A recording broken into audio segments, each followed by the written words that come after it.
I'm going to be straight with you. If you've ever thought about digging deeper into the deep web, just don't. Seriously. I know you're curious. It's easy to get caught up in the stories, the mystery, and the thrill of finding something no one else knows about, but trust me, there are things down there that will haunt you, things that you don't want to know. I learned that the hard way, and the story I'm about to tell you, it's about a guy who learned that lesson too, though his story didn't end so well. His name was Matthew Isakai, and he was just 21. Young, smart, and way too curious for his own good. I'm telling you this, not just because it's a creepy story, but because you need to hear it before you think about clicking on that link. Matthew wasn't some naive kid, he was smart, really smart. The kind of guy who could figure out how the world worked just by reading. He had this thing for tech, for the hidden corners of the internet, and it wasn't like he was going into this blind. He'd heard the rumors. He knew about the deep web, knew that it was dangerous, but he thought he could handle it. It all started pretty innocently, really, just some late night browsing. You've done it too, right? Just a random Google search, maybe trying to find something you shouldn't be looking for. That's how he found it. The forum called Secrets of the Lost Net. It looked harmless at first. Hell, there are 100 forums out there that talk about the weird and unexplained.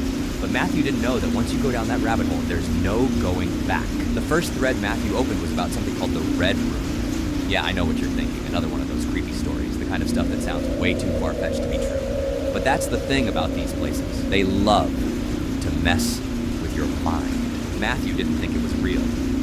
No one would. But curiosity got the best of him. He clicked on the link, the page loaded, and he saw it. A live stream. At first, it seemed like just another glitchy video. A broken feed. But then, he heard it.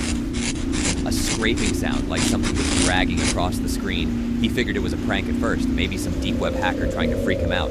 But then it happened. The feed cleared for a second, and that's when Matthew saw it. A face staring right back at him. It wasn't like any normal face. The features were distorted, like something out of a nightmare. The moment their eyes locked, the message popped up. Don't turn around. Matthew froze. He didn't know why, but something inside him told him that he should turn away. That's when it all started. That was the moment things started getting real. At first it wasn't much, just weird cryptic messages in the chat. But then the messages got personal, really personal. His name, his address, his phone number. Matthew started laughing, trying to brush it off. Must be a hacker. But here's the thing. If you've ever had one of those moments when you know you're not alone, you know what happened next. The message popped up again. We see Matthew. His browser froze. His heart stopped. This is when things got out of control.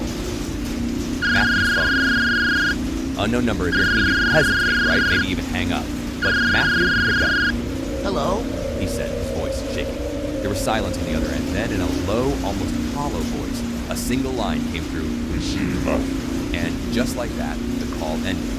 After that night, it was like the floodgates opened. His phone, his laptop, even his social media accounts, it was like they were being controlled by something else. At first, he thought maybe he was being paranoid. But then things started getting weird. Photos showed up on his phone. Photos of his apartment, of his street, of him.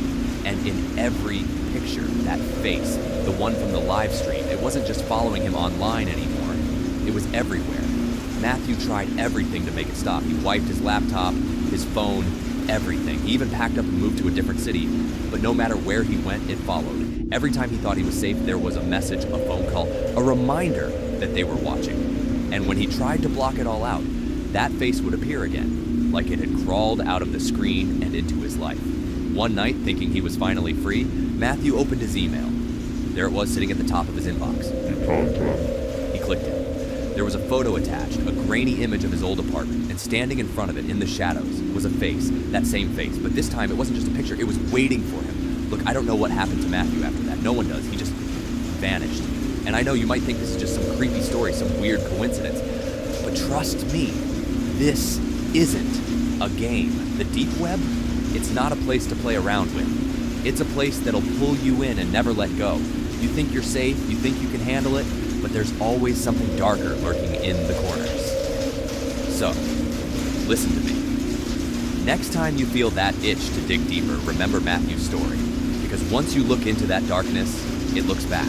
And trust me, you don't want to know what it sees.